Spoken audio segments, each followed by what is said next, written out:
Hello, everyone, and welcome to another episode of Blame It on Marketing. Today, we are talking with the lovely Kiran, which I will let him introduce himself in a minute. But we wanted to talk about the short lived lifespans of kind of, I guess, senior marketing people. So, heads of marketing, directors of marketing, CMOs. We're going to be using those terms kind of interchangeably in this podcast, but especially at SaaS companies. So, startups, people that are being funded, etc., and why that happens. And I'll let Kieran introduce himself, which should make a lot of sense at why he's here talking about this topic. Thanks, Ruta. Kiran Mehta, investment manager at Mercia Ventures. Mercia Ventures, clues in the name, early stage venture investor that typically invests between 200k and £10 million into high growth businesses. I sit within our seed team, so a lot of that focuses on million to £2 million checks into an array of different businesses. Actually, we're sector agnostic, but it won't surprise you. Like most investors, a big skew of our portfolio is technology, and a lot of mine in particular tends to be B2B software. It's interesting, people always ask what is a seed stage business, and it's quite hard to define, but it was interesting in the kind of lead up to this conversation to think of what are people looking to do with the capital that we invest. So typically they've got a product, they've usually got some early customers, and they're raising that million to £2 million check to really prove that their revenue growth and their commercial traction is repeatable. A lot of that tends to involve hiring sales staff and marketing staff, so hopefully somewhat relevant for the conversation today. I think this is something that Ruta and I have witnessed quite a lot, and I think it's also something that we've experienced ourselves when we've maybe been in-house. But the senior marketer, their lifespan is quite short. That sounds kind of a bit doomsday, doesn't it? It's a bit like their lifespan is really short. They don't tend to stick around very long in organisations before they move on. And I just wondered, Kiran, from your kind of perspective, why do you feel like that potentially happens, maybe more so to marketers than necessarily like sales leaders or other leaders within those startups that you're involved in? Yeah, I think there's two themes. There's one, understanding, and two is patience. So if I start with understanding, a lot of decisions in an early stage business will focus around the board table, which is typically CEO, CFO, probably a couple of advisors, and then if it's a venture-backed business, a few investors as well. And I think it's fair to say that majority of boards that I've been on, when someone from the technical side of the team, so a CTO, presents something, you kind of start with the assumption that you know nothing about the tech as a generalist, so you can ask probing questions, but you always believe that the CTO is the expert. And I think that is something that you need to try and apply to every role. I think people, and you've touched on it across probably every podcast that you've done, is people think they're an expert in marketing, and I don't think any of us are. So it's maybe just trying to reframe that a little bit, so that it's less about thinking that we've got the answers and the usual comments of marketing's been here for 2 or 3 months, what's happened. From my perspective, I would see it as a really slow but systematic way to get traction, and that feeds into the patience piece as well. If we think about enterprise sales cycles, probably 3 to 6 months typically. In today's market, 6 to 9, maybe more common. Marketing starts a lot earlier than that, and I was reading something the other day that said we've gone from needing 8 touch points with a brand to needing 42 touch points with a brand to actually engage. So you add that to the back of your sales cycles, and you recruit a head of marketing or a marketing director today, they're probably not going to have any impact on revenue for the first 12 months unless something has gone particularly well. That 6 month sales cycle, 3 months for marketing, probably 3 months for any individual to just get in, understand the business, understand the ICP, define what the go-to-market strategy is, and start to roll out campaigns. But I think as boards and as senior people in the team are often judged on revenue, that can then result in marketing being judged on revenue. But as we all know, that's not possible in the short term. That makes sense. And it is great to judge marketing by revenue, but also, all of those caveats come with it, as how soon and what should the goals be. In terms of how you think about, the role of marketing, do you think it's risky for businesses that, let's say they've raised $1 million and they've got 12 months runway to actually start investing in marketing if that sales pipeline is much slower to get there? Yeah, so there's a few questions in there. I guess the first one is it sensible to raise and just generate 12 months of runway? I would argue probably not, because you need to see the effects of the capital that you've raised. You probably have 3 months at the start to recruit a team. You've probably got 3 months at the end where you're raising your next round. So actually, you probably need 12 months in between, which leads you to kind of an 18 to 24 months runway, ideally, if companies can raise that. Should you invest in marketing, I think, is a really interesting question, because you already know from the sales cycles that we've talked to, you might not see an impact on revenue. So I think if you're looking to drive that, that's going to be a challenge.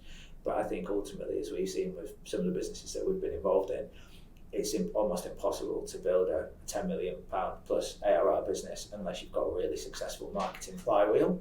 So I think it's about ensuring that you do hire the right marketing team. You also put in some very defined metrics, and you're telling a story to your investors that says, we've obviously got some revenue growth, probably more from direct sales efforts in the early days. In the next 12 months, that's the only bit that we're really expecting to work. But by the end of that 12 months period, we'll also have a marketing strategy that's been implemented. And for the next raise, we'll see the effects of that. Because it's hard to make traction in 12 months with marketing, but you can't never hire a marketing team, or you'll just have a very inefficient process. Yeah. And is that, Kiran, because obviously I think we're listening to you, we're nodding our heads going, yeah, that's really sensible. It absolutely makes so much sense. That's the sort of mentality that you'd have coming in the early days and setting up a marketing function. But would you say that's kind of a common board perception, or kind of a common expectation of marketing in those early days? Do you think there are places where sometimes that isn't the way that a board would look at setting up a marketing function and the expectations around it? Yeah, I think that definitely happens, and I've seen times when it does, and I think partly it's because of a lack of understanding of how long marketing takes. I think secondly, there's often a bit of panic. Early stage, cash flow negative SaaS businesses have a lot of things, but one of the things that they don't often have is time. And I think if you kind of go into any channel expecting immediate results, it is going to be quite difficult, because then that leads you back to, you potentially over expecting. When things aren't coming through from a revenue perspective, you then start to say, well, we're spending insert £1,000 a month for marketing. How do we start to trim that back because it's not working? But actually the data points are not correct, because it shouldn't be revenue at that point. So yeah, I think it's challenging. One of the things that we do as a house, almost all the deals that we get involved in, we will look to support the founding team to bring on people that have been there and done that before. So non-execs that have got relevant and hopefully relatively recent track record in terms of scaling businesses. And I think the more people you can get around the board table and any kind of senior discussion that have been there before, they've seen all this stuff, right? Because nobody does make marketing work in 4 weeks. So just getting as many people around it as possible, I think puts any business into a better position to be a bit more proactive than reactive. I think as you're talking about this and kind of the expectations of marketing and how long it takes, I think one of the pitfalls as well that companies can end up in with their marketers is if they hire slightly too junior, where they don't consider these things, and they're enthusiastic and they want to get things done and they want to build pipeline and get revenue, but actually they've not experienced what it is like to start that from scratch, and that's where, again, you'll be in a bad place as a marketer yourself if you are that person, because it was never going to happen that fast. And if you put those expectations in place, then obviously you're the one to be blamed when things don't happen the way you said they will happen. Yeah, I think the onus is on both sides of the fence, isn't it? I was thinking about this when you hire any individual, there's this really bizarre process where the individual will be selling themselves pretty heavily through the interview process, and then quickly thereafter they have to rebate expectations. I think that's just human nature. But we've had this conversation on a few of the things we've worked on together, Ruta, of if sales cycles are 6 months and you think that curation is 3 months, people should just say it. And it's not always easy, right? Because if you're looking for a job, the human instinct is, I need cash, so I need to sell myself quite heavily. But I think that's where a lot of the misalignment tends to come in. When you are obviously, like talking about hiring marketers in, how much, when you've got a senior leadership team, as you've said, who maybe don't have marketing knowledge, that's maybe not their background, and they're hiring in that first marketer, what are some of the things, or what's some of the advice that you guys end up giving around making sure they make that right first hire? Because obviously Ruta and I, like, we always bang the drum, you should hire as senior as you possibly can, as experienced as you can. But what's your kind of experience like that, and how much influence do you tend to have over that? I think it's really challenging to make a first marketing hire, because I typically find the kind of CEOs and even some of the board, and I kind of include myself in that, we are definitely not experts in marketing. If there's a startup board where there is an absolute expert on marketing, you're probably in a good place, but also a very rare place. So one of the things that we do is look to the experts. So there's quite a few people that we work with. Ruta obviously is one of them, in terms of marketing experts that will come in on a part-time consultancy, fractional basis, whatever you want to call it, even though I hate the word fractional, but ultimately just buying in that expertise that's much more senior and can help start the strategy going, and then try to get it into a little bit more of a steady state. And where we've seen that work very well is when that individual gets involved in the recruitment process as well. As a generalist, there's some hints and tips, as I kind of touched on in one of the previous questions. When a marketer sits down and tells me it's going to take me at least 9 months to generate revenue, that's probably the kind of marketer I want to hire. If that's always the one that gets the job, I think is a different question. But yeah, very much looking to tap into some slightly short-term or part-time resource, but is at the seniority level that can really dig into the detail and analyse, is this person good at interviewing, or are they really good at the job? I think that's a really key point. I think lots of marketers naturally are salespeople, even though we might not be salespeople. But when you're interviewing, you typically know how to communicate all the good bits and hide all the bad bits. But when a generalist is interviewing a marketing person, things can sound really good until you know what questions to dig into, and you're like, oh, so you generated all this, right? Okay, what were your sources? How long did it take you? What was the investment? What's your ROI? And then you get into the specifics, and you're like, oh, okay, this sounds very different to what the headline I guess stat was that you started with. Not to say that people are shady by any means, but it's good to know the full story behind how something happened, rather than just the headline stat they show. Yeah, I think on interviews as well, people tend to talk about the outliers in their performance. And actually, this might be quite a controversial view, but I quite like a boring marketer. I like someone that week in, week out generates the same results. It's scientific, it's systematic, and actually the outliers are not huge, but every week you're getting regular traffic. Whereas I think, certain interview questions are designed that, yeah, I got that one post that went viral and it got 10,000 likes. Well, that's great, but if we had tumbleweed for the other 3 months, then it's not really moving the dial. Part of being, I guess, the senior marketer in a small team is typically either giving things to present to the board or presenting to the board yourself, which I find is it's not a huge bit of work, but it's a really important bit of work, because how you present the things you're doing and how you present yourself really makes a difference in terms of how much influence you can have at that level and how much buy-in you can get. So what are some of the things that you would say boards really care about when it comes to marketing presenting to boards? Yes, I think if it's any person presenting to a board, the way I always start from it, and I'm not an operator, so you might get a different answer if you ask someone that's kind of previously been a CEO. But I always work from the basis that I'm never going to be an expert in anything. So it's really about understanding that, first and foremost, do you trust the person that's in front of you? If you do, it becomes easier because you can kind of probe and push around the edges. If you don't, then it becomes a little bit more difficult, because I think you start with a slightly more cynical mindset and then kind of pushing a little bit harder. And I think trust is, really just comes down to is this a person that we think has got the expertise in a particular domain, and ultimately do we believe what they're telling us? So I think just that really clear and concise, this is the plan, this is the journey that we're on, and this is what it means from a business impact, is the way I would look at it. There is a classic disconnect, I think, between what a marketeer's plan is and what the CFO then puts in the financial model that's shared with investors. And I think just setting those expectations really early of, this is my budget, this is the ROI, this is what it can realistically lead to, and this is the steps I'm going to do for that. That in a very short period of time will build trust. Others that come in and say, if you give me £1,000 marketing budget, I'm going to generate you £50,000 worth of sales this quarter.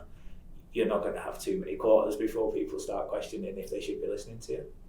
Also, if you are that kind of business, oh my God, you're in an absolute gold mine. Like, I love it. Go for it. But yeah, it's a very rare thing to have it that way around. What are some of the things, I guess, that could build trust? Because obviously, if you hire someone and it's month one and they give you the plan and that's great, what are the kind of follow-ups for you to be like, oh, okay, this person is committing to what they said, like they're consistent, or what do you want to see? I think it all starts with expectation setting. So really just breaking down what are the milestones. So we've kind of said that it's probably 9 to 12 months before we're going to see revenue, but there's some early feedback that you get in terms of amount of leads, and equally as important, quality of leads. Again, talking about kind of hitting the outliers, I think it's very rare that you bring in a senior marketing person that's the first senior marketing hire within a business, and everything works flawlessly from an ICP perspective, because there's three main contributors to ICP in my mind. There's marketing, there's sales, and then there's tech. And I think the kind of first bit of building trust for the marketeer is to work out if you are getting to the point where you're generating leads, what is the feedback on that from sales? It's interesting that every time I listen to the podcast, there's a bit of back and forth between kind of what falls under marketing and what falls under sales. But the companies I've seen that have got really true repeatable and scalable growth, that tech, marketing, sales, collaboration is always key. So yeah, I think the initial question was about trust. I guess, what was I trying to explain in that? One, expectation settings, and two, when things don't go well, which they will almost inevitably not go well if you're the first person in any given role, just being really clear and transparent about that, and then talking about what steps we're taking to mitigate it. Yeah. So don't hide things, basically. No, and also I think be realistic when people keep saying to you things like, because I've heard it a lot, right? You go to the board and people are like, what's the quick win here? And it's like, well, actually, this is marketing and there might not be any quick wins. Sorry about that. And just being realistic. But then also, I think it's being realistic, but then being able to show that you've got goals set, that you're tracking those metrics, that you've got the infrastructure in place that allows you to do that. I think another thing that I've heard that I get quite a lot of pushback on is that want and desire to have the infrastructure in place to be able to track stuff so that you can demonstrate ROI. I don't know, Ruta, if you've ever had that as well, where people are like, no, just get going. And you're like, no, we want to make sure we have all that stuff in place before we start. Not too much, but yeah, I guess it's always undervalued as a thing that you need to do, getting all the tracking and stuff in place. I've never had someone straight up be like, yeah, no, we're not doing that. Yeah, I think the tracking's interesting as well, isn't it? Because you've almost got, that goes back to the trust piece. It's kind of like, I think there are, and I have seen this, Emma, in other businesses where people think that the metrics that you guys put together are there to support you, and they're really not. They're there to inform business decisions. So again, I think it's probably a two-step process of building that kind of trust and accountability, and then saying, yeah, these are the KPIs. We're all bought into the KPIs. These are not to manage marketing's performance. This is to manage how we convert a funnel and a pipeline, which marketing, sales, and tech all need to play a part in. Yeah, I think if you work together with sales on that, and you and sales are on the same page all the time, it really helps with making sure that everyone knows we're not just pulling numbers that look good for us.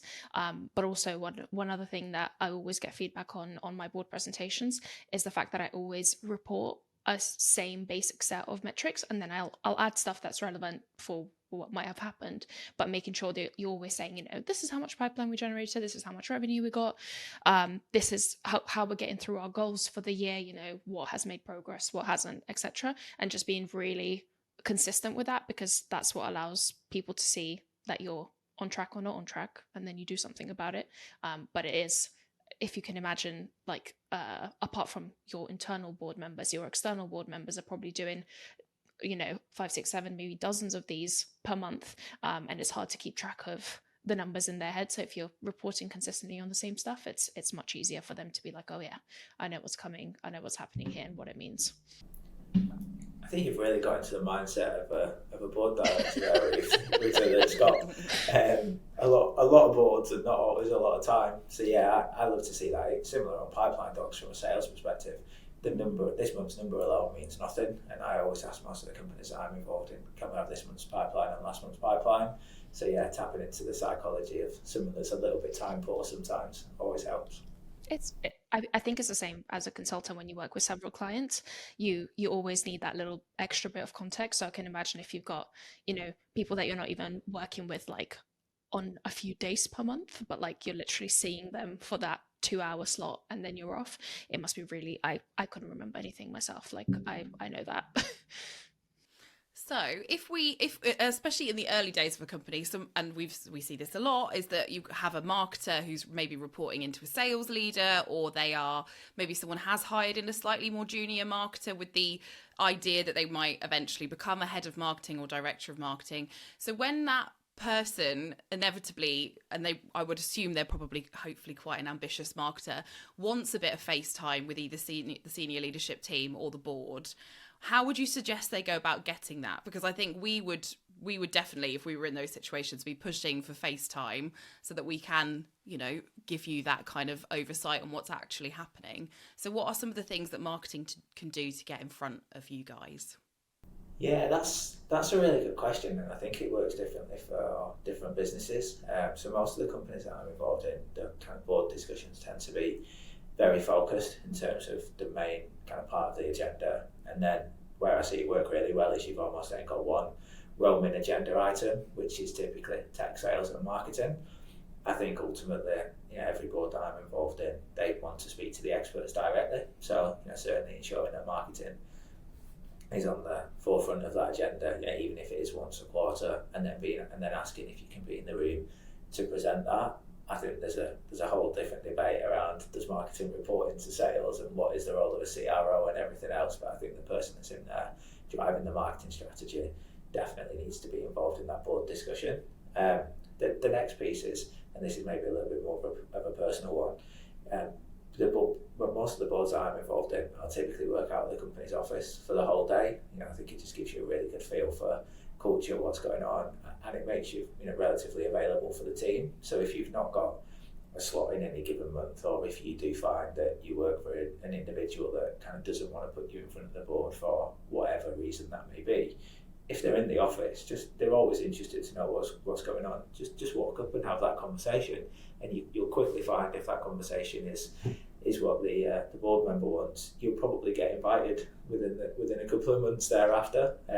So yeah, I guess just usual stakeholder management stuff. Try and be heard, and if you can't be heard, just shout a little bit louder. Yeah, but also we've talked about it before, Ruth, haven't we? Where we said, like if you are the only marketer, like ask for support, ask around for support, and that could be through your board, right? Because it could be that actually there's someone on the board that has that level of experience, and you want either a bit of mentoring or you want a bit of extra support with your strategy.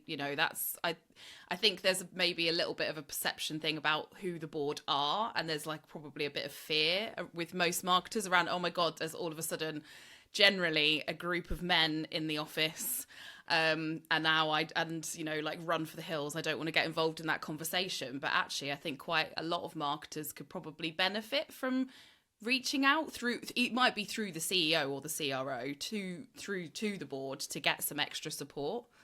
Yeah, I'd agree with that. And I think part of that is about, there's definitely an onerous, I think with everything, there's an onerous on both sides of the table. So really, really small bit, every board I go to, I'm pretty much just in jeans and a t-shirt. I look like anybody else that's working in the organisation, and people feel like if you're at the water cooler, they can ask you what you do, and vice versa. And then it's amazing how much people will actually tell you. That some CEOs would go, oh my God, you shouldn't be saying anything to anybody that's on the board, but that definitely isn't the case. So I do think there's a bit of onus on everybody that's on the board to be available, in the right forum and in the right place for the whole company. For the companies where you find that the board and the CEOs do a good job of supporting their marketing teams, what does that support look like, if you've got any examples? I think it's quite similar to support across just various roles. Ultimately, it's having that very open dialogue. it's understanding where both parties are coming from and trying to set a framework that works. I think the marketing teams typically in early stage businesses, are certainly the ones that I've been involved in, are one of the smallest teams. So there's typically a slightly bigger sales force, the tech team is a bit bigger, but marketing could often just be one or two people. And I think ultimately you have some constraints in terms of any business model that, you know, you're probably not going to be a 10-person marketing team until you're a very sizable organisation. But it's about thinking about how you can link people up. And I think from my perspective as an investor director on most of the boards that I'm involved in, you know, how do you put marketing people from one business in touch with another, and just try and build up a little bit more of that. You could call it mentoring, you could just call it a friend that's in the industry eventually. And there's a lot of different parallels that you can draw. So I've got a company that I was involved in a couple of years back, where they have got relatively low ACV, and then they're pretty much targeting a product-led growth strategy. And then I've got another business that's very much enterprise sales, and at the time when Mercia first invested and I joined the board, they didn't have any marketing plan, because marketing plans were just things that you needed to do if you was a product-led growth business. But if you had bums on a seat making sales calls, then that wasn't too important. You put the two businesses together, and actually there's iterations on both sides that work. So yeah, just trying to link people up and share collective feedback across different companies, I think, is key, even if that company doesn't have any similarities with what the other one's doing. It's so important when you're in a very small team to have something external to refer to. So I think that's actually a great way of getting involved and being known by the board, but also something that's easy to ask for. So like, oh, you guys, do you know anyone that's doing X or Z that I could chat to, because it's not something that I've done before or whatever. So yeah, I think that's a really great way to start that relationship as well on the other side of things. Yeah, agreed. It's mutually beneficial for all, isn't it? I think one of the easiest things that you can do as an investor is put people in touch with others where it's working well. And yes, there's probably an 80-20 split that the one where it's working well will download most of the advice to the other party, but there's even companies that are working, you know, close to perfectly. There's still more that can be learned. Well, thank you so much for joining us today, Kiran. It was really interesting to get your insight and a little bit of in-depth, advice around how, as marketers, we can handle our boards and how we can actually utilise them as well. But definitely a bit of a takeaway for me is a bit of honesty and a bit of upfront transparency when you're going into those conversations. Definitely take Ruta's advice about making sure you standardise your reporting so it's easy for everybody. And don't be afraid to reach out to them and have a chat. So thanks so much, Kiran, and we'll see you all next time.